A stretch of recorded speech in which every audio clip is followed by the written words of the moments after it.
Hello guys, welcome back to the channel. I hope आप सब लोग ठीक होंगे। So this is the paper analysis video of anthropology optional paper of civil services mains examination 2023. At the overall glance, if we look at the paper, it seems to be easier. However, the inbuilt question and the choice making becomes tougher because there is at least one tough question in each subset of the question paper. This time it is not just an analysis video, it will also include the points that you could add for each answer. So basically it is going to be a structured answer, question answer format of your 2023 paper of anthropology. Beginning with the first question, it is about the socio-cultural anthropology, unit 1.1. So you can begin this answer with any of the definition of socio-cultural anthropology. However, here you have to ensure that apart from scope and relevance, talk about the contemporary relevance also, or the future of it. So such points I have added over here. So like I said, in the scope and relevance, you can talk about the colonial times during which it actually began, the socio-anthropology that actually began. Then we'll talk about it as an academic discipline and the difference between social and cultural anthropology. And then you very strategically write about Strauss's view as to what is the future of social anthropology. It is the anthropology of communication between what? Between the persons, groups, through languages, etc. This PDF will be uploaded on our Telegram channel, so you can download it from there. Here I will be very brief and try to include only the points, highlight points for each answer. Don't forget to mention about the socio-cultural anthropology in India with respect to India, and then write about how socio-cultural anthropology can help us face our societal problems in the independent India, and what is the future of socio-cultural anthropology in India, and how it can help us achieve our dream of achieving SDGs or etc. So इस तरह से contemporary को relevance आप बता सकते हैं, like how we can include anthropology in government policies, how can we tackle tribal challenges, gender issues, development studies, etc., tribal art वगैरह, tribal museums. All these things I have included in the anthropology value addition material of this year. So वहाँ से भी आप इसको include कर सकते हैं.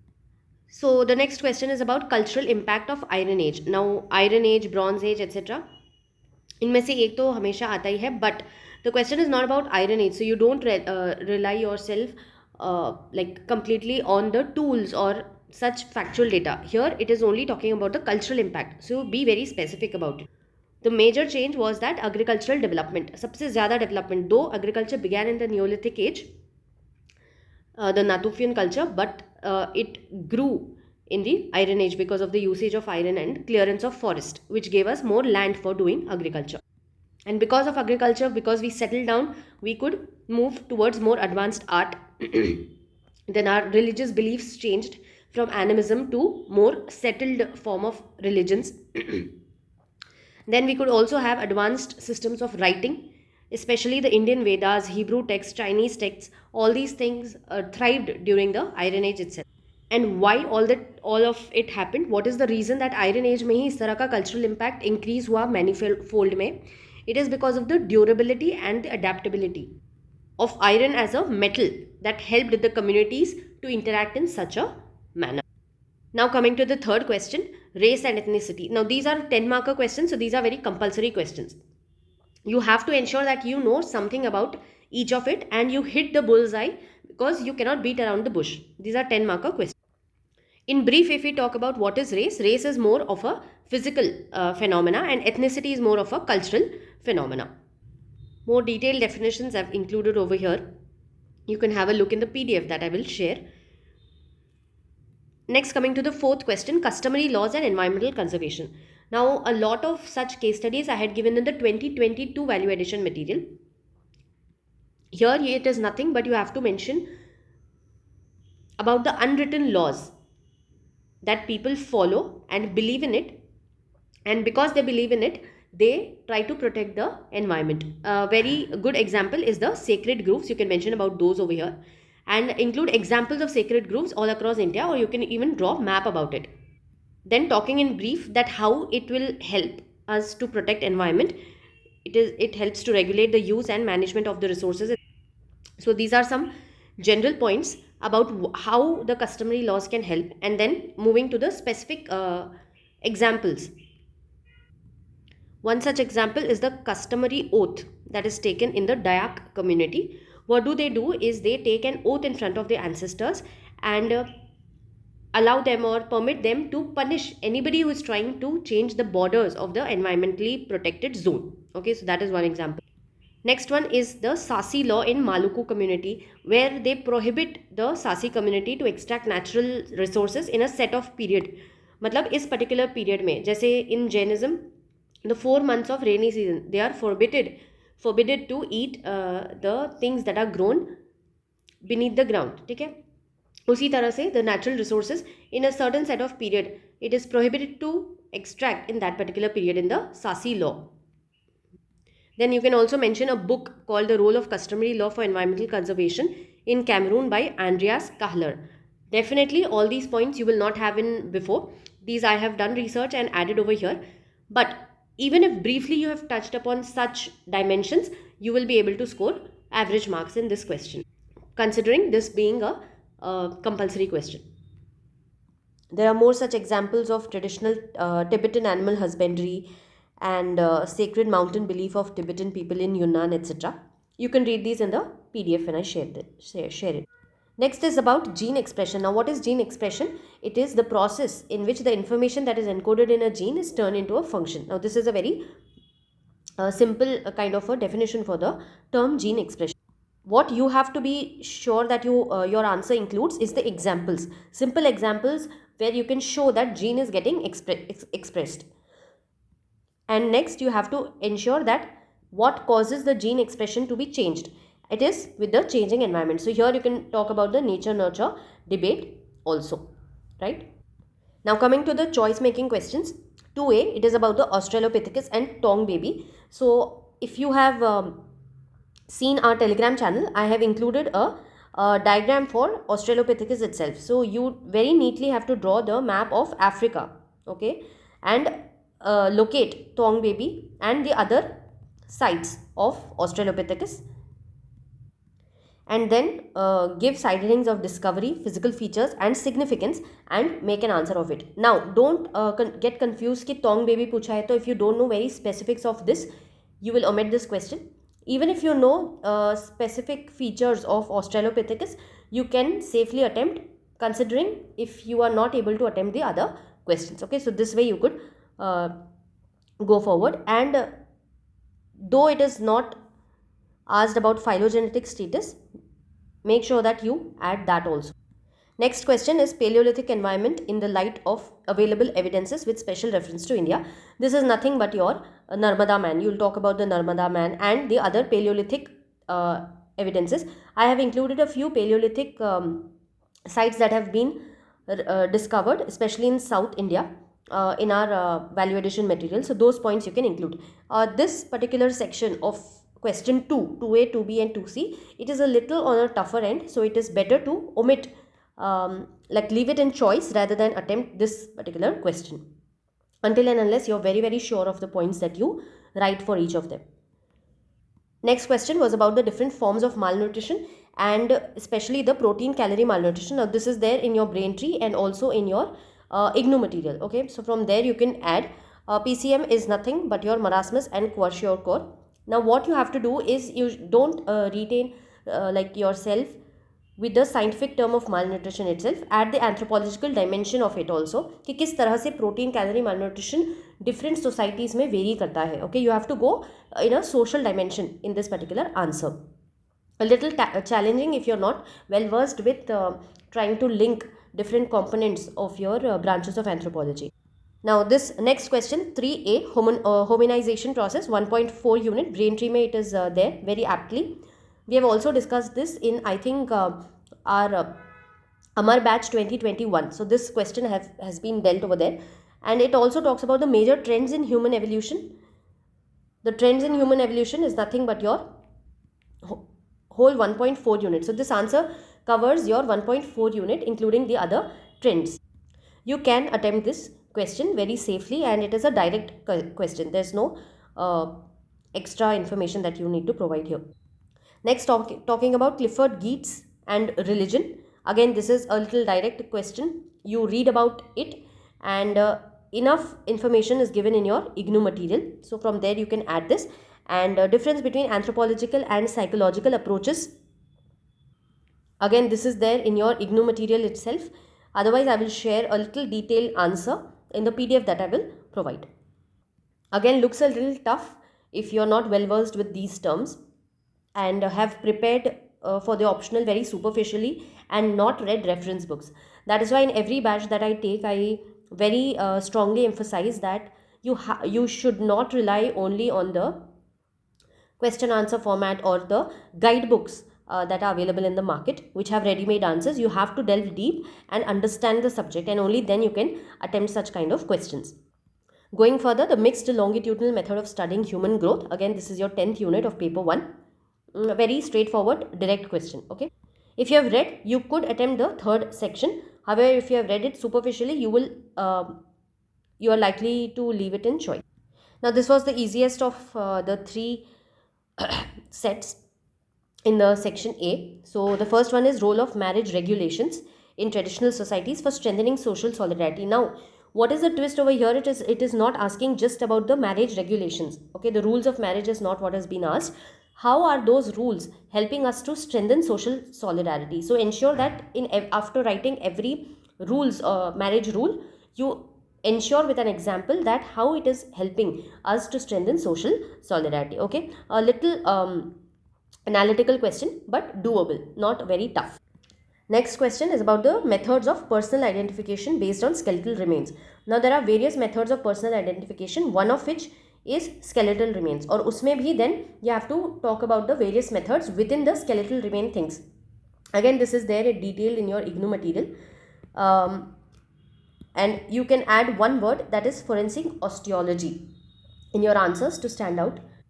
So now we can understand that you have to go into the master's level of preparation if you are wanting to score more than 300 in your optional paper, and that can happen only if you study the IGNU material.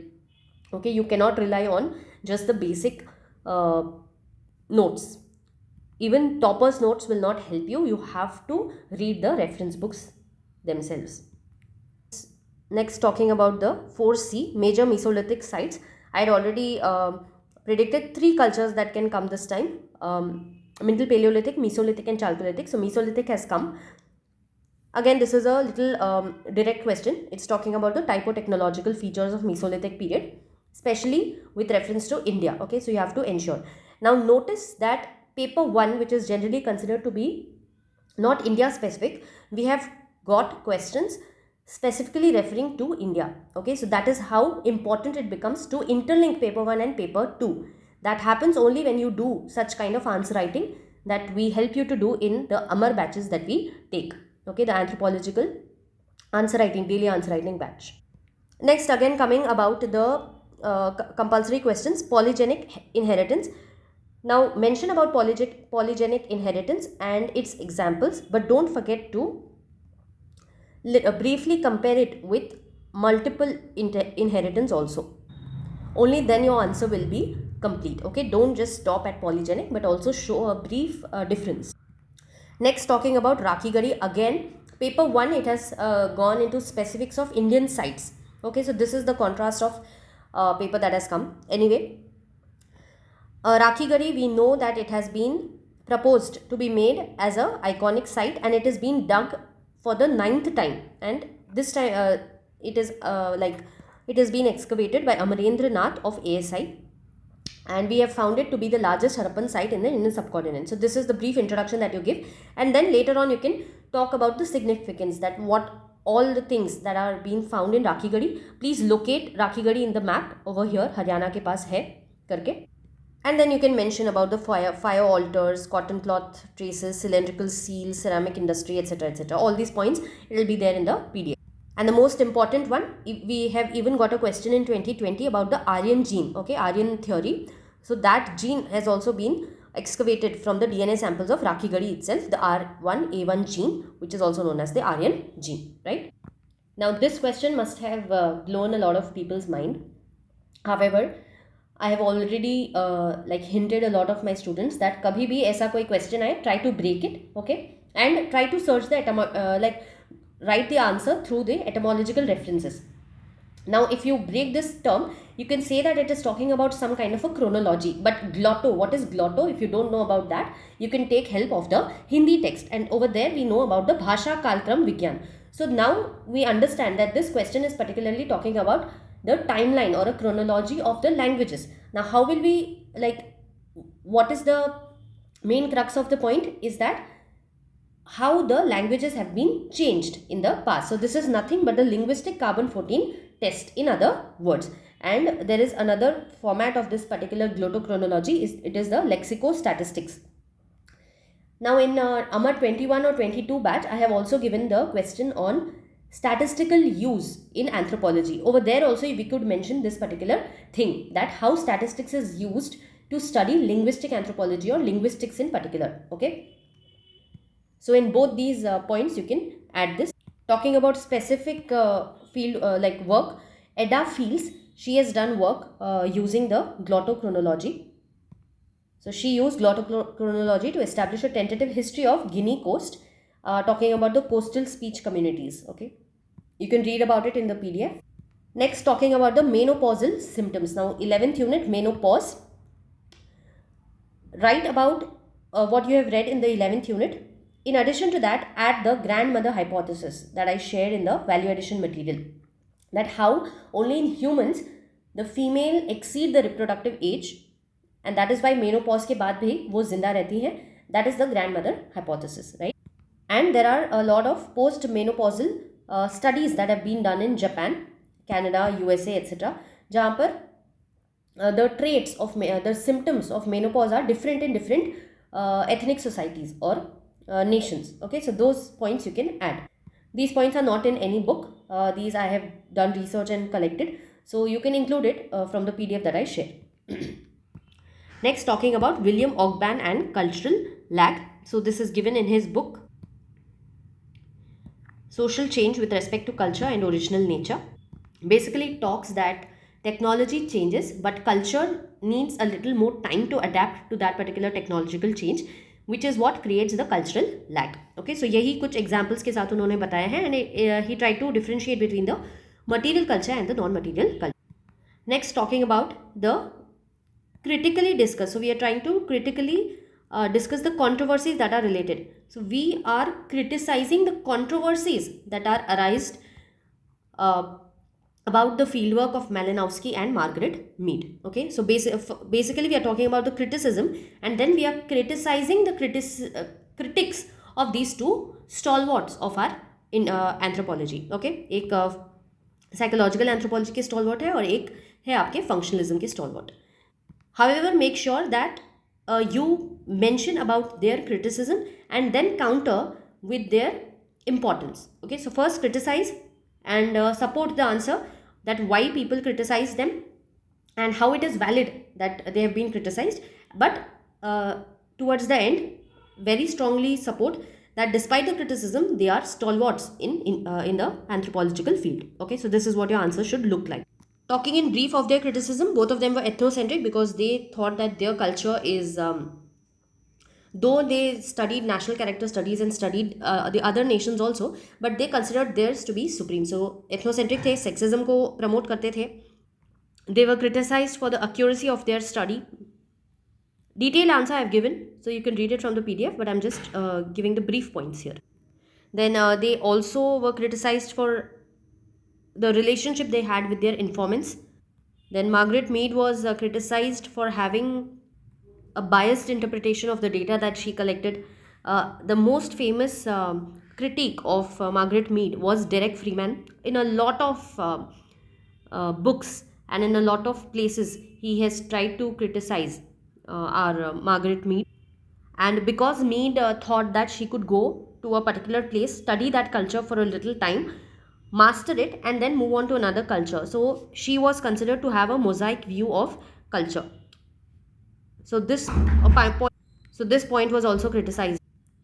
Even the methods that she used, be it using photography, etc. Those were also criticized. And like I said, after criticizing, just briefly talk, like in depth, talk about the importance of these stalwarts. Next, talking about the impact of globalization on economic systems of indigenous communities. Now, in our AVAM 23 document, I have mentioned about the business anthropology, the consumer anthropology, etc. So, those points also you can include over here.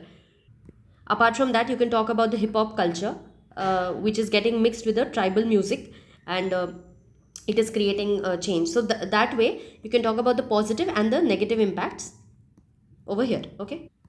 The next question is about practical applications of DNA technology in the current scenario. Now, here you have to include the recent examples. You can use any crime scene or case, and then talk about the significance of DNA technology over here. Okay. So again, this is there in your basic books. वहीं से उठाकर contemporary examples देके you can complete this. Now this is a little tough question. So if you have missed 2 and 3 over there, you could definitely not write this 7A, because nowhere in our basic books we read about the computer software that are used in qualitative analysis, right? So that is why I said that overall, if you look at the question paper, it seems to be easier because of the familiar questions that are reflected in the paper. However, when you try to attempt the question paper, you find that it is difficult to make a choice that kaun sa set of questions we have to write. Okay, so talking about the first part of the question is about the methods of qualitative data analysis, and the next one is about the computer softwares that are used in qualitative analysis. So here the question is about qualitative analysis. So first, describe what qualitative analysis is. So this is from your unit 8, and then talk about the methods that are used for qualitative data analysis, and then write about the computer softwares. The most important one is the NVivo. Then we have Atlatis T, then Ethnograph, and then MaxQDA. Okay, so these are some of the computer softwares. Definitely, this question nobody will prepare, so it is more of a chance to omit this particular question in choice. Next question is a direct question. What are the assumptions that are there? It is about the assumptions that are to be met when we are trying to reach a genetic equilibrium, and what is the importance. Again, this question we have written several times in our daily answer writing back. Anytime a question on core physical anthropology comes, you have to correlate it with your be it socio-cultural anthropology or any other branch of anthropology. Okay, so that is what makes your answer stand out. And also, if you see the question paper that especially the paper 1, you can make out that one point that I mentioned yesterday itself, that if you want to ace if you want to ace your anthropology paper, think that you are an anthropologist who is working for the welfare of India. Okay, so that is what will make your answer stand out. And this paper was such that if you could include the national development points in your answers, definitely you could stand out.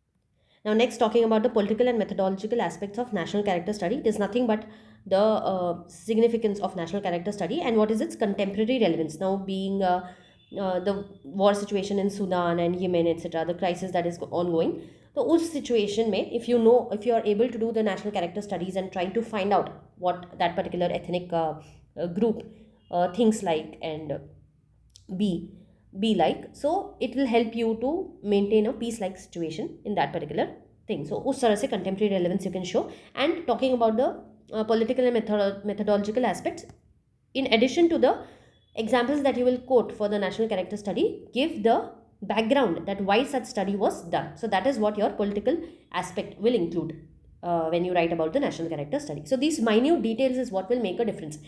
Once, if you see, anybody who has read anthropology at least once will see the term national character studies, and they will start writing these particular points. This one very few people will write, but these two a lot of people will write, and they will continue to writing what they have studied. Okay, they will continue to write what study has been done by them in this particular book, but they will forget to mention why it has been done and how it has been done.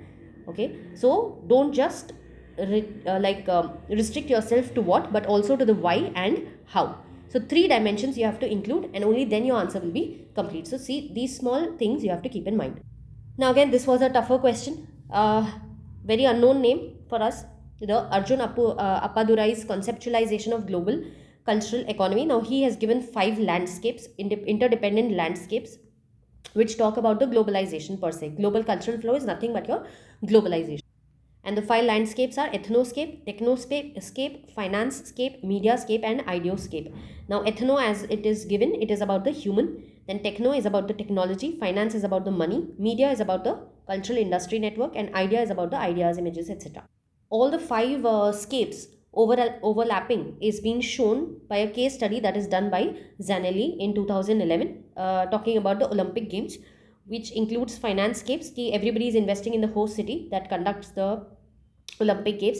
Then media scape, everybody is trying to cover, and all the diverse cultural cultures are getting united at one place, creating a unique culture of its own. Then ideascapes, different ideas are there, and new games keep on getting added into the Olympic Games, etc. And the what is that mascot for the Olympic Games, depending on the heritage and culture of the host city, get highlighted. Then ethnoscapes, jobs are created, tourists are coming into the city, etc. Then the technoscape, the technology is also getting invented and transferred from here and there. So this becomes an important case study when you write about it. Though I have given a little bit more about the five landscapes, but kindly see that we are here to critically examine his concepts. Okay, so we have to focus on the criticism of his landscapes. The most important criticism is that he has given importance to all the landscapes equally. However, the finance landscape is far more superior or more important than the other landscapes, because jahan paisa hai wahan sab kuch hai, right? And also, like, we give criticism for other things. A lot of critics also mention that why did you choose the number 5, like why are there only 5 scapes, why not more or less? Okay, so there's no scientific explanation to the number 5. The next question is about the causes of structural abnormalities. Now again, such similar question had come 2 to 3 years ago also. It is not asking about the structural abnormalities. Don't start listing them. Talk about the causes. What causes them with suitable examples. Okay, so this is what people will miss out at. Next question is about A.L. Kreuber's contribution to kinship studies. Now we read about it. Again, it is also there in the IGNOU material. So don't worry about the content over here, but focus on the critical part, that very briefly I have to discuss about A.L. Kreuber's contribution, and then focus on the criticism of this particular gentleman, and talk about the neo kinship studies over here. And if you have access to the Amar 2021 batch, we have discussed in detail about the contemporary kinship studies. So those points also you can include over here. Okay, whatever is missing in A.L. Kreuber's contribution, the contemporary kinship studies are trying to fulfill in so and so cases. Okay, so this is how your answer will be. I hope this video has been useful to you and will help you guide your preparation for the next year, that is 2024, कि किस तरह से आपको पढ़ना है और किस तरह से आंसर्स को लिखना है. You have to make sure that you read the question 2 times to understand exactly what is being asked. You understand what choice you need to make to fetch more marks, and all these things you can learn through our daily answer writing program, which is Amar, which is going to be launched very soon for the 2024 batch. Thank you for watching, and see you next. Bye.